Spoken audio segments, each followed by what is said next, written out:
SR पत्रिका रखे हर बड़ी खबर पर पैनी नजर। यहाँ मंत्री और मंत्री के परिवार का भले घर की महिलाओं में और लड़कियों में बहुत डर समा गया है। महिलाओं को दूर रखते हैं, अपनी माताओं बहनों को दूर रखते हैं। और एक कारण और हो गया है कि अभी तो मंत्री जी ने एकल भोजन शुरू किया। अब आम जनता डर रही है कि कहीं इन्हें भविष्य में एकल विश्राम शुरू न कर देंगे। तो दतिया की जनता बहुत डर रही है, और खास करके माताएं बहनें जो भले घर की हैं वो बहुत उनमें डर समा गया है और वो दूरी बना के चलते हैं, नज़रों से बचना चाहते हैं। भारतीय जनता पार्टी में वहाँ डर के वजह से, भय के वजह से कोई टिकट नहीं मांग रहा है। यदि कहीं वो कोई टिकट मांगने वाला कहीं पैदा हो भी जाए तो पता चला रात में वो कोतवाली में बंद हो जाए, थाने में बंद हो जाए, ये सारे तुम टिकट मांग रहा था हमारे खिलाफ। गृह मंत्री जी जो भी चुनाव लड़ते हैं, लड़ते आए हैं, वो पैसे की दम पर चुनाव लड़ते हैं कि गृह मंत्री का एक एक वोट पैसे का है, दारू का है, शराब का है। तो गृह मंत्री जो लोकतंत्र की हत्या करते हैं, दतिया की जनता भी उनका चेहरा देखना नहीं चाहती। बीजेपी ने एक बहुत अच्छा फंडा निकाला है कि खरीदो और निर्माण कार्य करो, क्योंकि इसमें कमीशन बहुत मिलता है। कमीशन बहुत मिलता है, इसमें 75% कमीशन खा के निर्माण का। ये भ्रष्टाचार किसकी देन है? ये गृह मंत्री की देन है। तो आज नरोत्तम मिश्रा जी 10,000 करोड़ के व्यक्ति हो गए। शायर अली और आप देख रहे हैं एसआर पत्रिका न्यूज। जैसे कि आपको ज्ञात है, विधानसभा 2023 चुनाव का बिगुल बज चुका है और पार्टियां इतने ज़ोर शोर से तैयारियों में लगी हुई हैं कि आप आए दिन देख रहे होंगे कई घोषणाएं की जा रही हैं पार्टियों के द्वारा। और अभी हमारे साथ जो संभावित प्रत्याशी महेंद्र भारती जी, तो हम थोड़ा परिचय इनसे ही आपका करवाएंगे। भारती जी, आपका स्वागत है हमारे चैनल में। आपका धन्यवाद, शुक्रिया आपका। थोड़ा दर्शकों को बताएं, आप जो है राजनीतिक आपका जो कैरियर रहा है, जो उतार चढ़ाव आपके जीवन काल में आए हैं। ऐसा है कि हमारे पिता स्वर्गीय श्याम सुंदर श्याम फ्रीडम फाइटर रहे। बुंदेलखंड की राजनीति में और मध्य प्रदेश की राजनीति में उनका अपना बहुत महत्वपूर्ण स्थान रहा है। सबसे पहला चुनाव उन्होंने 1952 में लड़ा था और 5 बार वो यहाँ से विधायक बने। मैं, जहाँ तक मेरा सवाल है, छात्र राजनीति से मैं शुरुआत हमारी रही है। कॉलेज का चुनाव में लड़ा था और उसमें 1978 में मैं उसमें सफल रहा था। 1985 में राजीव गांधी ने मुझे टिकट दिया था और मैं विधायक बना। गृह मंत्री जी जो भी चुनाव लड़ते हैं, लड़ते आए हैं, वो पैसे की दम पर चुनाव लड़ते हैं।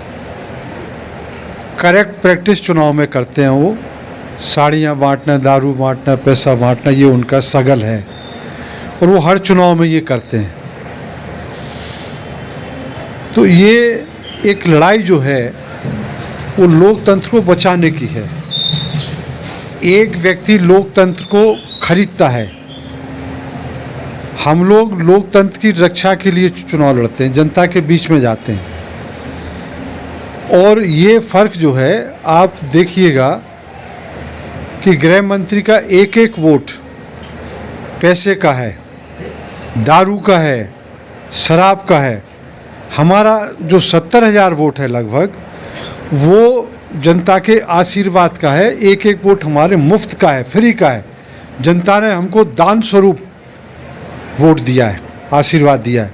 तो ये बहुत बड़ा बेसिक फ़र्क है। एक लोकतंत्र की हत्या करके चुनाव जीतता है, एक लोकतंत्र में विश्वास करके, लोकतंत्र की रक्षा करके चुनाव को लड़ता है। और आगे भी जो हमारी लड़ाई है, आगे भी हमारी लड़ाई 2023 में इन्हीं मुद्दों को लेके होगी। और इस लड़ाई में जनता के साथ में जो खड़ा दिखाई देगा वो सही लोकतंत्र का रक्षक माना जाएगा। ऐसे लोग कतई नहीं माने जाएंगे जो गृह मंत्री जो लोकतंत्र की हत्या करते हैं, चाहे वो नगर पालिका के चुनाव हो, नगर पंचायतों के चुनाव हो, जिला पंचायत के अध्यक्ष का चुनाव हो, ब्लॉक अध्यक्षों के चुनाव हो जनपद के। तो जितने भी आप ज़िले में चुनाव देखें, जो स्थानीय चुनाव हुए हैं अभी 2022 में, वो सब निर्विरोध हुए। सिवड़ा में निर्विरोध हुए सारे चुनाव, भांडेर में चुनाव निर्विरोध हुए सारे, दतिया में चुनाव। तो ये लोकतंत्री लोगों को रोका गया, लोगों को चुनाव लड़ने नहीं दिया गया। तो ये लोकतंत्र की हत्या करने वाले लोग हैं। और यदि लोकतंत्र की हत्या करने वाले लोगों के साथ यदि और कुछ लोग खड़े होते हैं, उनका सहयोग करते हैं प्रत्यक्ष या अप्रत्यक्ष रूप से, तो वो भी ना केवल हम लोगों के दुश्मन है, बल्कि वो जनता के दुश्मन है और लोकतंत्र के दुश्मन है। ऐसे लोगों से लड़ाई हमारे साथियों की, कांग्रेसियों की, जो असली कांग्रेसी हैं, वो लड़ाई लड़ते रहेंगे और लोकतंत्र की रक्षा करते रहेंगे। क्या लगता है आपको विधानसभा चुनाव में इस बार जो है कांग्रेस पार्टी कितनी सीटें आने वाली हैं? देखिए, इस बार जनता एक बात समझ चुकी है। इस तरह से खरीद फरोख्त करके कांग्रेस की सरकार गिराई गई, वो आक्रोश भी जनता के बीच में है। क्योंकि जनता ने बीजेपी को मैंडेट नहीं दिया था, जनता ने प्रत्यक्ष और अप्रत्यक्ष रूप से कांग्रेस को मैंडेट दिया। और वो इतिहास की पुनरावृत्ति कर्नाटक की तरह होगी। कर्नाटक की जनता ने वही बदला लिया, वहाँ की सरकार भी गिराई गई थी, जेडीएस कांग्रेस की सरकार थी, वहाँ कांग्रेस की जेडीएस की सरकार गिराई गई, यहाँ कांग्रेस की सरकार गिराई गई, खरीद फरोख्त हुआ, वहाँ भी हुआ। तो जनता में इन लोकतंत्र के हत्यारों के प्रति भी आक्रोश है। और मध्य प्रदेश में एक और कारण है कि 20 साल से मध्य प्रदेश में भारतीय जनता पार्टी की लगभग सरकार है, 1.5 साल को छोड़ दें यदि आप, तो जो 18.5 साल का जो आक्रोश है, इनका जो कुशासन है, इनका जो भ्रष्टाचार है, बेईमानी है, अत्याचार है, उत्पीड़न है, शोषण है, ये सबका आक्रोश जनता निकालेगी। और जनता इस रूप में निकालेगी कि कांग्रेस का बहुत भारी स्पष्ट बहुमत आएगा, 150 से ज़्यादा सीटें कांग्रेस की आएंगी। लेकिन भारतीय जनता पार्टी का कहना है कि कांग्रेस की 50 से ज़्यादा सीटें नहीं आने वाली हैं। जिस प्रकार कांग्रेस कह रही है कि हमारी सीटें 150 प्लस आएंगी, उसी प्रकार भारतीय जनता पार्टी का कहना है कि कांग्रेस की जो है 50 से ज़्यादा सीटें आने वाली नहीं। और अगर आप कह रहे हैं कि 150 प्लस सीटें आएंगी, तो किन दावों और किस विश्वास के साथ आप कह रहे हैं? देखिए, एक तो इतिहास में यदि आप जाएं तो 2018 में ही भारतीय जनता पार्टी के नेता कह रहे थे, मुख्यमंत्री जी कह रहे थे कि उनकी सरकार बन रही है, लेकिन उनकी सरकार नहीं बनी। जनता ने कांग्रेस को बहुमत के करीब लाया था। तो एक तो 2018 का हमारे पास आंकड़ा है, कर्नाटक में जो हुआ है वो आंकड़े हैं।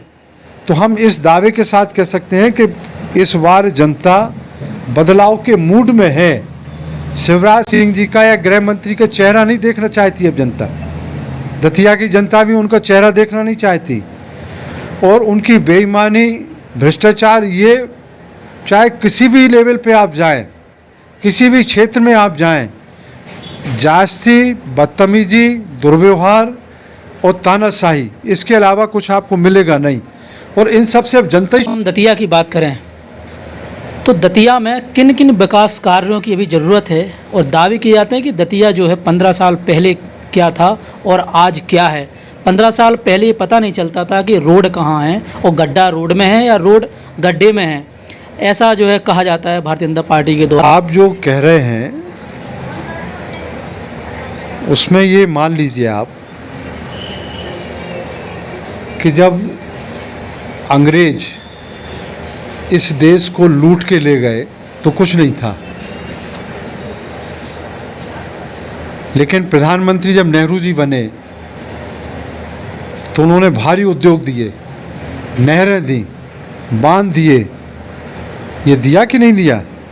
तो 70 साल में जो देश में हुआ वो दतिया में हुआ। स्कूल, कॉलेज, अस्पताल, रेलवे लाइन, ट्रेनें को रुकना, टेलीफोन एक्सचेंज, और बहुत बड़ी देन हमारे पिताजी ने, स्वर्गीय श्याम जी ने इस दतिया ज़िले को दी राजघाट नहर परियोजना। हमने दी सिंध नहर परियोजना। आज दतिया 90% सिंचित है। तो ये किसकी देन है? हमारे पिताजी की, कांग्रेस पार्टी की देन है ये। तो ये वो कहते रहें। अब वाकई हाँ, ये अवश्य है कि पहले इतना भ्रष्टाचार और बेईमानी नहीं थी। अब विकास के नाम पे भ्रष्टाचार और बेईमानी आपको दिखती है और समस्याएं विकराल रूप धारण कर चुकी हैं। आप अस्पताल में जाएं तो बिल्डिंग आपको मिलेगी, लेकिन दवाई और डॉक्टर नहीं मिलेंगे। कोई मरीज साधारण से बीमारी को लेकर जाता है, आज भी कांग्रेस शासन की देन है मेडिकल कॉलेज। गुलाम नबी आज़ाद स्वास्थ्य मंत्री थे। 21 फरवरी 2014 का सैंक्शन लेटर है, स्वीकृत पत्र है मेडिकल कॉलेज का, 158 करोड़ रुपए का स्वीकृति पत्र है हमारे पास है, हम दिखा देंगे आपको। बीजेपी ने एक बहुत अच्छा फंडा निकाला है कि खरीदो और निर्माण कार्य करो, क्योंकि इसमें कमीशन बहुत मिलता है। कमीशन बहुत मिलता है इसमें, 75% कमीशन खा गए। निर्माण कार्यों में एक्सरा मशीन खरीदो, डिजिटल मशीन खरीदो, तो ये जो डायलिसिस मशीन खरीदो, ये जो मशीनें जितनी खरीदी जाती हैं इनमें कमीशन बहुत है। बिल्डिंग के बनाने में कमीशन बहुत है। हर 6 महीने में सड़क उखड़ती है। स्कूल भवन बन रहे हैं, स्कूल चू रहे हैं, पानी रिस रहा है, मास्टर नहीं है। तो ये आप आंगनवाड़ी भवन बन रहे हैं तो भवन में कमीशन मिल रहा है। थाने बन रहे हैं, थानों में भ्रष्टाचार और बेईमानी हो रही है, बिल्डिंगें चू रही हैं। तो ये कमीशन खोरी तो निश्चित रूप से बहुत ज़्यादा है। लेकिन समस्याएं तो आप देखिए, ना सेवाएं हैं, ना सुविधाएं हैं, ना कहीं उपलब्धियां हैं। तो ये तो जीरो है। सेवाएं कहाँ हैं आप बताइए। किसी भी जगह आप चले जाएं, आप तहसील में चले जाइए, थाने में चले जाइए, अस्पताल में चले जाइए, नगर पालिकाओं में चले जाइए, नगर पंचायतों में चले जाइए, ग्राम पंचायतों में चले जाइए, जनपद और जिला पंचायतों में चले जाइए, कहीं भी किसी का काम एक बगैर पैसा दिए नहीं होता है। गरीबी रेखा का कार्ड भी आम जनता का, गरीब व्यक्ति का 5,000 रुपये से कम में नहीं बनता है। ये भ्रष्टाचार किसकी देन है? ये गृह मंत्री की देन है। तो विकास कहाँ हुआ? हाँ, विकास तो उनका वास्तव में हो गया, उनके परिवार का विकास हो गया। आज वो कम से कम, मैं फिर उसको पुनरावृत्ति करता हूँ कि आज नरोत्तम मिश्रा जी 10,000 करोड़ के व्यक्ति हो गए। आज से जब वो राजनीति में नहीं थे, विधायक और मंत्री नहीं बने थे, तब उनकी क्या हैसियत थी, और विधायक और मंत्री बनने के बाद उनकी क्या हैसियत है, ये तो समझने की बात है ना। तो यदि ईमानदार होते तो आज भी गुलजारी लाल नंदा जब प्रधानमंत्री रहे देश के तो किराए के मकान में रहे। आज भी विट्ठल भाई पटेल इतने बड़े पूंजीपति थे, बहुत बड़े पूंजीपति आज भी हैं, लेकिन ईमानदारी का डंका बजता है उनका। माननीय कमलनाथ जी का डंका बजता है, दिग्विजय सिंह जी का डंका बजता है ईमानदारी का। कोई एलिगेशन और आरोप नहीं है इन पे, इस पैसे पे कोई आरोप नहीं है। अटल बिहारी वाजपेयी, अटल बिहारी वाजपेयी निश्चित रूप से बहुत अच्छे व्यक्ति थे, ईमानदार थे, लेकिन उनको एक भ्रष्टाचारियों ने घेर के रखा हुआ था। जैसे कि अभी आपने बात कही कि कांग्रेस जो है दतिया में, तो आपके स्वर्गीय पिताजी राजघाट नहर परियोजना और सिंध नहर परियोजना जो है यहाँ पर जल की व्यवस्था की गई, लेकिन भारतीय जनता पार्टी का कहना है कि उन्होंने एक योजना को चालू किया, नल जल योजना। हमने घर घर नल पहुँचाया है, हर घर जो है टोंटी, नल और जल दोनों चीज़ हमने पहुँचाई है। देखिए, गृह मंत्री जी कहते हैं 15 अप्रैल अपने उनको बड़ा शौक़ है, जो उनका जन्मदिन पड़ता है उस दिन वो किसी न किसी योजना का शिलान्यास करते हैं। तो एक बार उन्होंने अब 2013 में उन्होंने दतिया की जलावर्धन योजना का शिलान्यास और उद्घाटन किया था, शुभारंभ।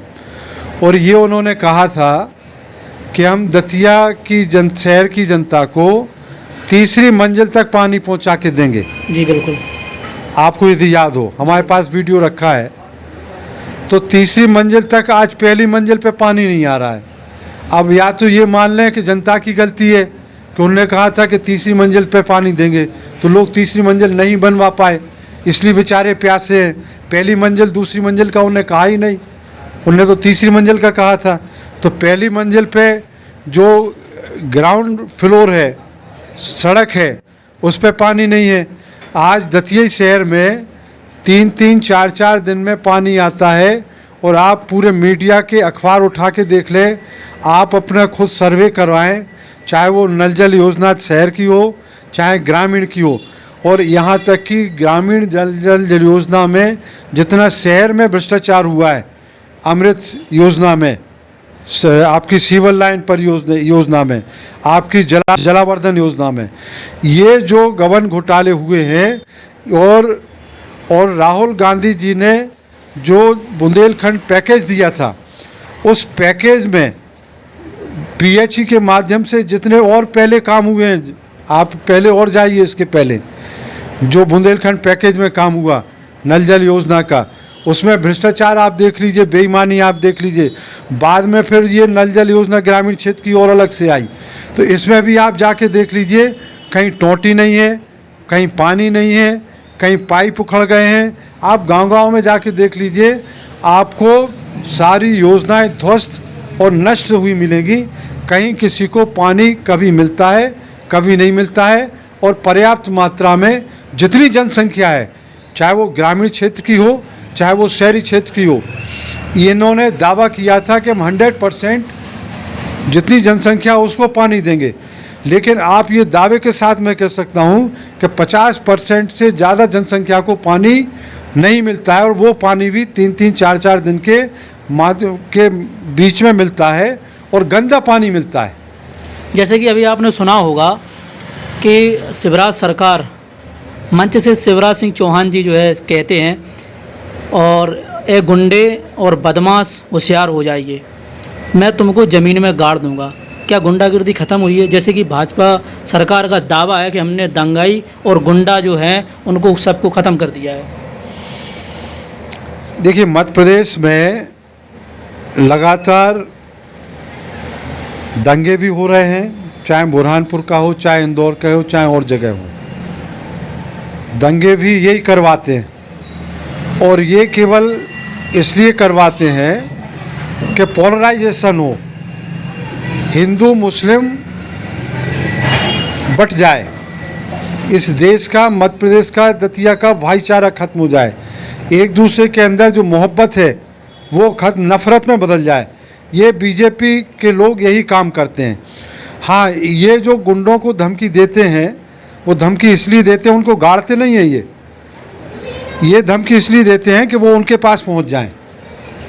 तो जितने आज गुंडे हैं मध्य प्रदेश के और दतिया के, वो सब सत्तारूढ़ पार्टी के पास सब गुंडे पहुंच गए। तो वो कहीं एक गुंडे को नहीं गाड़ा। अभी दतिया में ही आप देखिए कितना पक्षपात और भेदभाव हम आपको बताते हैं। दतिया में उन्नाव में एक यादव परिवार की नाबालिग लड़की के साथ बलात्कार होता है। भाजपा मंडल अध्यक्ष, उन्नाव मंडल अध्यक्ष का लड़का बलात्कार में शामिल है। शिवराज सिंह जी कहते हैं, गृह मंत्री जी कहते हैं कि जो बलात्कारी होगा उसकी संपत्ति को हम बुलडोजर चलवा देंगे उसकी संपत्ति पर, और दूसरे तीसरे दिन मैहर में उन्हीं बलात्कारियों की संपत्तियों के ऊपर बुलडोजर चलवाया गया। लेकिन उन्नाव में आज तक उस मंडल अध्यक्ष की संपत्ति को नष्ट नहीं किया गया, बुलडोजर नहीं चलवाया गया। तो ये भेदभाव है कि नहीं है? तो बलात्कारियों में भेदभाव कर रहे हैं। यानी बीजेपी का यदि कोई बलात्कारी है तो वो पुण्य का काम करके आ रहा है, और साधारण जनता का के बीच में यदि कोई गुंडागिर्दी करता है, बलात्कारी करता है, तो वो पाप कर रहा है। तो ये अंतर उनमें है। तो इसीलिए वो एक का बुलडोजर से संपत्ति को तोड़ते हैं, गिराते हैं, दूसरे की बचाते हैं। ये सबसे बड़े उदाहरण हैं। तो इनके राज में तो गुंडागिर्दी, आप आंकड़े देख लें। अभी आंकड़े आए थे, भारत सरकार ने लोकसभा के अंदर आंकड़े रखे, देश में मध्य प्रदेश में सबसे ज़्यादा महिलाएं और बच्चियां गायब हुई। बेटी पढ़ाओ और बेटी बचाओ का क्या असर हुआ?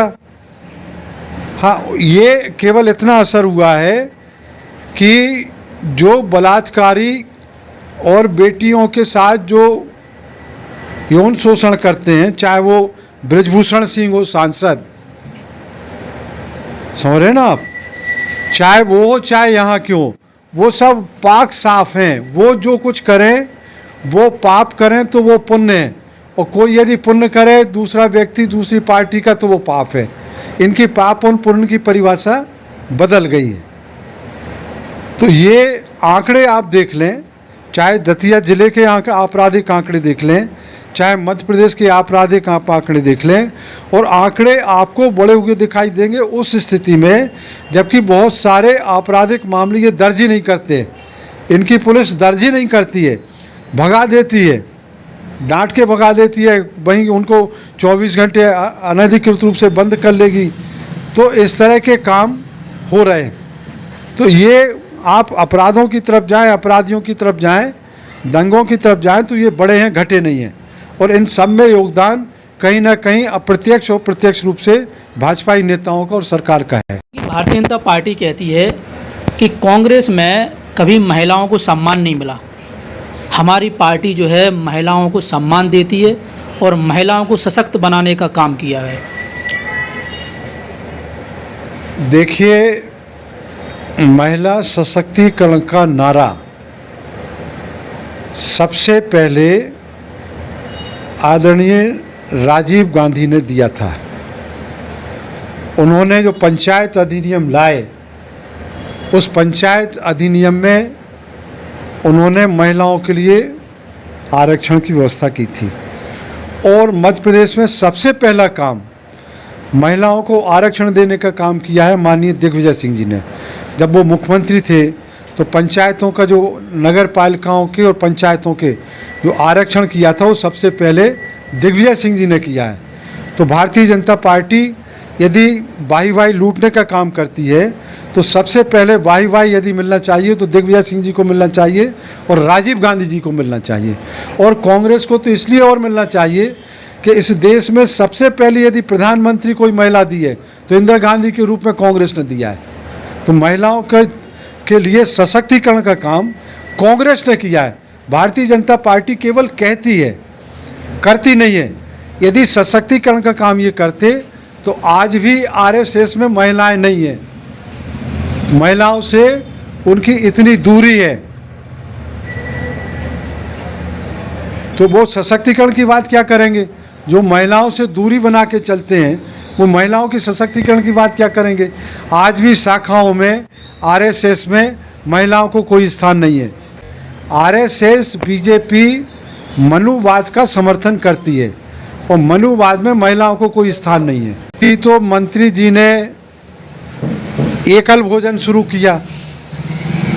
अब आम जनता डर रही है कि कहीं इन्हें भविष्य में एकल विश्राम शुरू न कर दें। ये तो दतिया की जनता बहुत डर रही है और ख़ास करके माताएं बहनें जो भले घर की हैं वो बहुत उनमें डर समा गया है और वो दूरी बना के चलते हैं, नज़रों से बचना चाहते हैं। हम दतिया की बात करें, दतिया में जो है कितना अंतर रहने वाला है कांग्रेस और बीजेपी में? देखिए, यदि सब ठीक ठाक चलता रहा तो दतिया में गृह मंत्री जी कम से कम 20-25 हज़ार वोटों से हारेंगे और कोई बड़ी बात नहीं है कि उनकी जमानत भी जब्त हो जाए। लेकिन वो प्रत्यक्ष और अप्रत्यक्ष रूप से बहुत षड्यंत्र कर रहे हैं और उस षड्यंत्र के तहत वो बहुत सारे लोगों को, कुछ अपने उनके कांग्रेस पार्टी के जो मित्र यार हैं उनके माध्यम से कुछ वो गेम करने की कोशिश कर रहे हैं। लेकिन हम ये उम्मीद करते हैं कि जनता और कांग्रेस के हमारे जो बड़े नेता हैं, हाईकमान है, वो उनके प्रयासों को सफल नहीं होने देंगे। अवधेश नायक जी एक विशाल जो है जन समुदाय के साथ कांग्रेस पार्टी में शामिल हो गए हैं, क्या असर होने वाला है इसका? देखिए, असर कुछ होने वाला नहीं है। जनता तो पहले ही से मन बना के बैठी है।